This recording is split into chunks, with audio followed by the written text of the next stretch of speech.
a hurricane very soon, certainly within the next 24 hours, and it will likely be a major hurricane very soon. It's currently about 660 miles south of Key West. It's also south of Cuba. It's important to point out to folks that the path of this is still uncertain. The impacts will be broad throughout the state of Florida.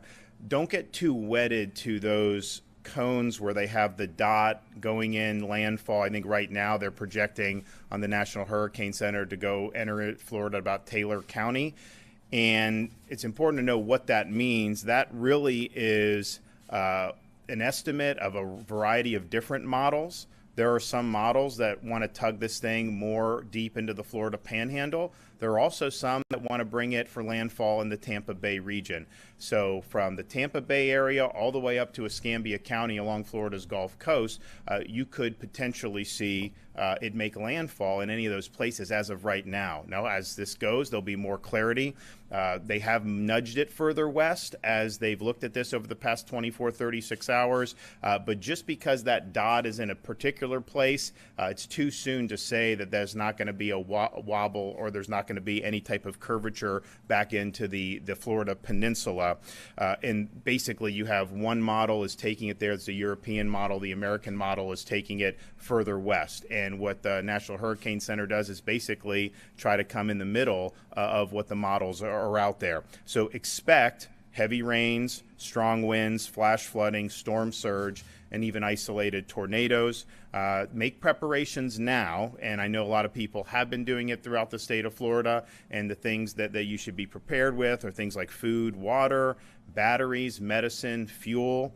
Anticipate, particularly the closer you are to where the eye of the storm makes landfall, anticipate power outages. That is something that will likely to happen with a hurricane of this magnitude. Anticipate fuel disruptions. That's something that could happen with a hurricane of this magnitude. And also anticipate that in certain areas of the state, if you are in a very vulnerable area, there may even be evacuations that are issued. So listen to your local officials and heed those warnings, but just prepare that with a hurricane of this magnitude, those are things that will likely to happen, and it's more likely to happen, obviously, where that is making landfall. For those folks who are new to the state, who have not experienced this yet, and I know we've got a lot of people that have moved into the state of Florida, just make sure you make your preparations. Also make sure that if you're doing things like using generators, that you're using those properly. Those generators cannot be operated inside your structure or your home. The exhaust has to go outside. If it's inside, then that could be something that is fatal. So please, if you're going to use a generator, make sure that exhaust is going outside your residence. We have declared a state of emergency for all 67 counties, given the uncertainty of the path of the storm. We've done things like waive weight restrictions for commercial trucks. We want to ensure that adequate resources are able to be brought into the state of Florida. We've also authorized emergency refills of prescriptions for 30 days. And so if that's something that you need to do, you have the ability to do that.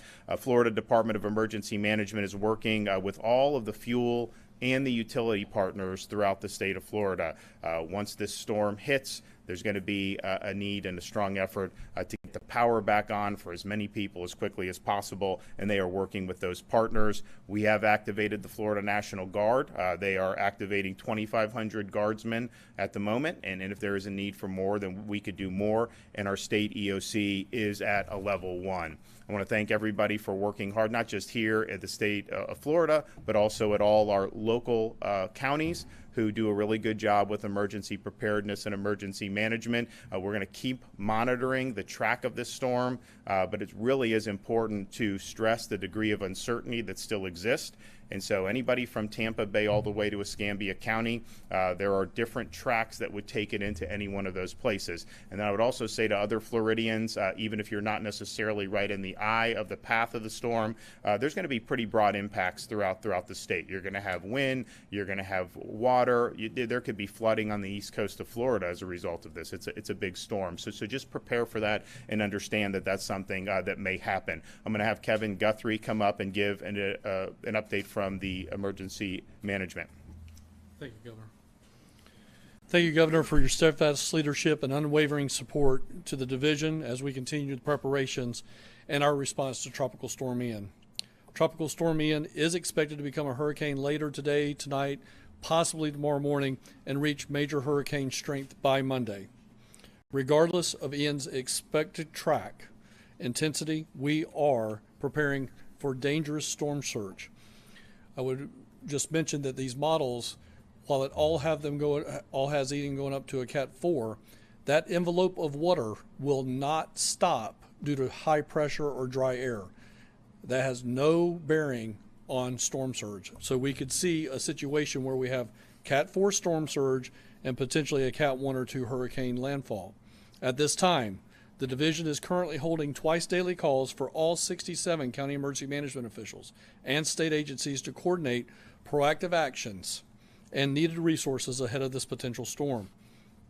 The division has received to date 122 resource requests for Tropical Storm Ian from our county partners. Requests are currently being processed and are either en route or being mobilized at this point. This includes the coordination of resources such as trucks of food and water, generators, pumps, and emergency personnel. We are identifying potential logistical staging areas and working with our counties on points of distribution to ensure food and water are readily available if the county should request it. Specifically in the area of food and water, we are loading, and by today we will have loaded 360 trailers with more than 2 million meals and more than 1 million gallons of water to be ready to be sent into impacted areas. Throughout the hurricane season, we have been urging Floridians to make a plan, build their disaster supply kit, and remain vigilant. If you have not done so, please go to our website at floridadisaster.org to start doing those things immediately. I encourage all Floridians to not only continue these preparedness efforts, but also take the time to know their zone and know their home. In Hurricane Irma, we over-evacuated residents by nearly 2 million people. Please take the time, go to floridadisaster.org/know, that's KNOW, to find out what evacuation zone you live in. If your home address is not in one of the labeled colors, you do not live in an evacuation zone, and therefore you need to know your home. Does your home have the ability to sustain tropical storm force and/or hurricane winds? Do you live in a manufactured home? Are you in a low-lying area?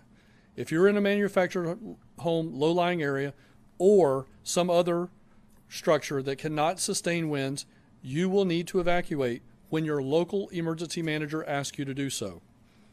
However, if you are not in an evacuation zone and your home is able to withstand winds, you may choose to shelter in place.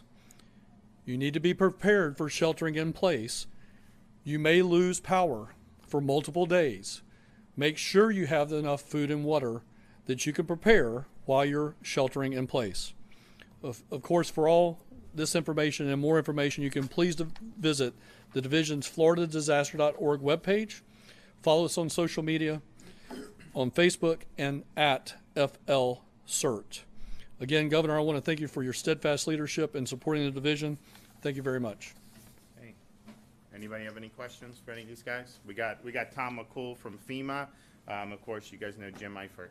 Yeah, can we get a comment about the President's response so far to your request for assistance? We appreciate it. We're thankful. I spoke with the FEMA Administrator, Criswell, I believe on Friday, and they stand by ready to help. So we appreciate that quick action. Isn't there a regional states aid agreement? Has that been invoked yet? Or? I believe the regional agreement you talk about is the Emergency Management Assistance Compact. That is activated right now. We are certainly resourcing some resources from around the country, although not through EMAC. We're doing it through the Federal's resource request form. Do you want to talk very briefly about the? I'll just go ahead and take it. We have already requested urban search and rescue teams to be on standby. I know FEMA is mobilizing those. We have already requested medical transport units, and FEMA has already filled that mission, and those units are moving into the Orlando area right now from FEMA. And if we do need regional assets from other states, those states stand by ready to assist. I've already received calls from every state in the Southeast region, and they are ready and ready to go and help us here in our time of need. Governor and or Mr. Guthrie, have you talked to FEMA at all about the reimbursement rate, how much they're actually going to cover? I know with Michael, because it was in a poor part of the state, they did 100% coverage. So the default is the 75-25 to start, and then the request would have to be beyond that, and that's something that we would be prepared to make, of course, if we end up having a really, really significant impact. And that was instrumental in Michael because we got 100% reimbursement for 45 days, and then we got 90% for every day after that. And you had a Category 5 hurricane that leveled communities there. So you had places like Mexico Beach, their annual budget, I think, was $3 million, and their debris costs were $100 million or something. I mean, so obviously they needed that support. But so we will be requesting whatever we need to make sure Florida communities get through this. I would just stress again, though, they're going to put out another advisory at 5 o'clock. They may move the track a little bit. You see that eye of the storm that they have. They'll put it on the news and everything, and consider that. But just understand that there are some models that are going to have it go right into the Florida Peninsula to kind of take a right turn, and there's others that have it go more northern track to hit the Florida Panhandle. And so there's uncertainty still there. The models are not in agreement. They have moved it west, I think, over the past 2 days, and so maybe that'll continue. But just don't think that if you're not in that eye, that somehow you don't have to make preparations, because the last thing we would want to see is it start to really bear east quickly, and then have folks who are not prepared. So it's better to be prepared and then not have to use those preparations than the opposite. It is also true in speaking with the meteorologists, because of the atmospheric conditions, the more north it goes into the Panhandle, it is expected to weaken by the time it would make landfall. It would no longer be a major hurricane. Now, it would still have significant impacts, because you're talking about a lot of rain, you're talking about surge, you're talking about flooding. But I know a lot of our friends, particularly in Bay County and beyond, they dealt with a tornado 4 years ago with Michael, and that just caused huge destruction from the wind.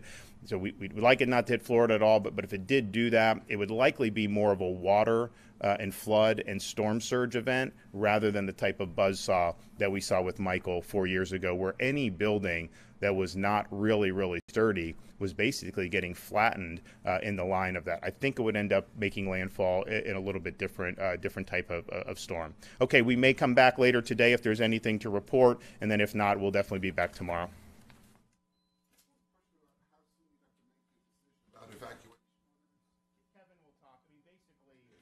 This is bottom up, so we're working with the local EMs. They're making those determinations. They know if we feel strongly that they're not doing something that we think, then obviously Kevin will work with them to get on the same page so that we can do it. As Kevin said, with Irma, there was an over-evacuation, and so when you put people on the road, that's not cost-free. I mean, there's traffic, there's fatalities on the road, so you want to be very careful about doing that. At the same time, if you have vulnerable populations in like a Pinellas County, where you have mobile homes, senior facilities, you want to make sure that they're given the safety. So those are all the factors that are looked at, but it is a bottom-up thing where Kevin is working with the local EM directors. And what we would just tell Floridians is, as Kevin said, if there's an evacuation notice, the cops aren't going to come and drag you out of your house. I mean, you're going to make those decisions. But when that is issued, that's a view that there's hazard by remaining in that area. And so we just want everybody to know that and hopefully be able to make the best decisions for themselves and their families.